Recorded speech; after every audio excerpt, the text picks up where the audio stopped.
नमस्कार, मी राजू मेत्री. महाराष्ट्र आपल्यामध्ये आपलं स्वागत. पाहूया सविस्तर वृत्तांत. संतोषी माता जन्म उत्साहात साजरा झाला. संतोषी माता चॅरिटेबल ट्रस्ट जवाहरनगर यांच्या वतीने धार्मिक विधी करून संतोषी मातेचा जन्म उत्साहात साजरा झाला. ओम आग्नेय स्वाहा आग्नेय नमः.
नमस्कार, मी अश्विन दिलीप अग्रवाल.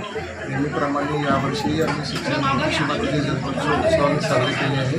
दरवेळीप्रमाणे आम्ही सकाळी मातेचे महाअभिषेक, त्यानंतर महायज्ञ आणि 12:30ला महाआरती झाली आणि त्यानंतर महाप्रसादाचं वाटप करण्यात आलं. त्याचा सर्व भक्तांनी आस्वाद लाभ घेतल्याबद्दल त्यांचा मी खूप मनपूर्वक आभारी आहे. याच्याबरोबरच मी संतोषी माता चॅरिटेबल ट्रस्टचे माझी टीम, माझ्या टीममधले सदस्य जसे सुभाष अग्रवाल, संजय अग्रवाल, मनीष अग्रवाल, राजेश अग्रवाल, सागर गाताडे, विलास पोलाने यांच्या सर्वांचं खूप खूप आभारी आहे.